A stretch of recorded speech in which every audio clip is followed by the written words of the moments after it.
इस वीडियो में हम लोग देखेंगे क्लास 8वीं गणित प्रश्नावली 4.3 के क्वेश्चन नंबर 1 और क्वेश्चन नंबर 2 को देखेंगे। चलिए इसको कॉपी पे नोट कर लेते हैं, इसके बाद समझाने का प्रयास करते हैं।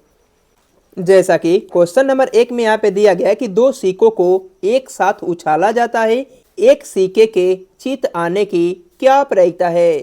तो सबसे पहले हम लोग जानते हैं कि यदि हम लोग दो सिक्कों को उछालते हैं तो एक सिक्का पर हेड आएगा तो दूसरे सिक्के पर टेल आ सकता है, एक सिक्के पर हेड आएगा तो दूसरे सिक्के पर भी हेड आ सकता है, या तो पहले सिक्के पर टेल आएगा तो दूसरे सिक्के पर हेड आ सकता है, या तो ऐसी भी स्थिति आएगी कि दोनों सिक्कों पर टेल आ जाएगा।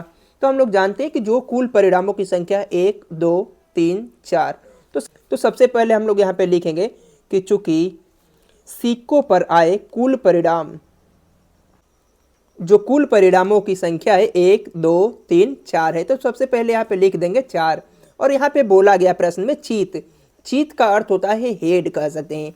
चित आने की क्या प्रायिकता है, बोला गया कि एक सिक्के पर चित आने की, तो यहाँ तो चित हेड एक ही सिक्का पर है और यहाँ चित एक सिक्का पर है। यहाँ भी चित है हेड है लेकिन दो सिक्के पे है तो इसको नहीं लेना है। और यह तो पट है, पट का मतलब होता है टेल, तो टेल को नहीं लेना है, तो चित को लेना है एक सिक्के पर, तो एक यहाँ पे है और एक यहाँ पे हो गया। तो लिखेंगे अनुकूल परिणामों की संख्या जो है 2 है, तो अनुकूल परिणामों की संख्या 2। और बोला गया कि प्रायिकता ज्ञात कीजिए, तो प्रायिकता का एक सूत्र होता है, तो लिखेंगे इसीलिए प्रायिकता बराबर, प्रायिकता का सूत्र होता है प्रायिकता बराबर अनुकूल परिणाम, अनुकूल परिणाम बटा में कुल परिणाम होता है। जो यहाँ पे अनुकूल परिणाम का अर्थ है, यहाँ पे बोला गया कि एक सिक्के पर चित आने की प्रायिकता, तो एक सिक्के पर यहाँ पे चित आने की प्रायिकता और एक यहाँ पे चित है, तो हेड की संख्या निकालना है, तो चित अनुकूल जो परिणामों की संख्या है यहाँ पे लिख दिए कि 2, तो लिखेंगे अनुकूल परिणामों की संख्या 2 है और जो कुल परिणामों की संख्या है वह 4 है, तो लिखेंगे 2/4।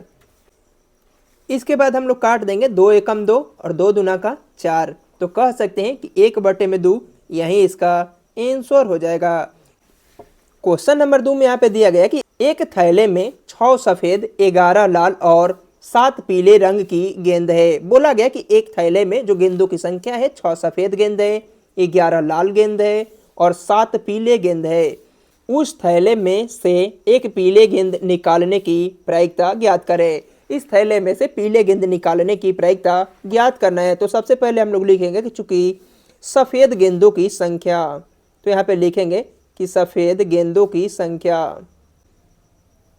जो सफेद गेंदों की संख्या है यहाँ पे दे दिया गया कि 6, तो इसके बराबर में लिख देंगे 6। इसके बाद दिया गया है लाल, तो लिखेंगे लाल गेंदों की संख्या, तो जो लाल गेंदों की संख्या है यहाँ पे दे दिया गया कि 11, तो इसके बराबर में हम लोग 11 लिख देंगे। इसके बाद में बोला गया कि पीले गेंदों की जो संख्या वह 7 है, तो लिखेंगे पीले गेंदों की संख्या, तो पीले गेंदों की जो संख्या है वह 7 है। इसके बाद हम लोग लिखेंगे कुल गेंदों की संख्या, जो कुल गेंदों की संख्या, सबसे पहले इसको जोड़ देंगे तो 11 में 6 को जोड़ देंगे 17 हो जाएगा और 17 में 7 को जोड़ देंगे तो 24 हो जाएगा। तो हम कह सकते हैं कि जो कुल गेंदों की संख्या है वह 24 है। यहाँ पे बोला गया कि एक पीले गेंद निकालने की प्रायिकता ज्ञात कीजिए, तो सबसे पहले यहाँ पे लिखेंगे पीले गेंद निकालने की प्रायिकता। प्रायिकता को हम लोग पीई से सूचित करते हैं, तो लिखेंगे पीई बराबर NE और बटे में NS। इसको इंग्लिश के बदले हम लोग हिंदी भी लिख सकते हैं कि यहाँ पे NE नंबर ऑफ इवेंट बटे में नंबर ऑफ संख्या है, इसको अनुकूल परिणाम बटा में कुल परिणामों की संख्या भी लिख सकते हैं। तो NE नंबर ऑफ इवेंट, पीले गेंदों की जो संख्या है यहाँ पे देखेंगे कि पीले गेंदों की जो संख्या है यह 7 दिया गया, तो लिख देंगे 7।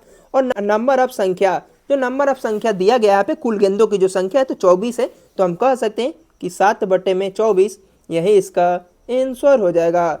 इस प्रकार हम लोगों ने क्वेश्चन नंबर 1 और 2 को देख लिए। मिलते हैं नेक्स्ट वीडियो में क्वेश्चन नंबर 3 और 4 के साथ में।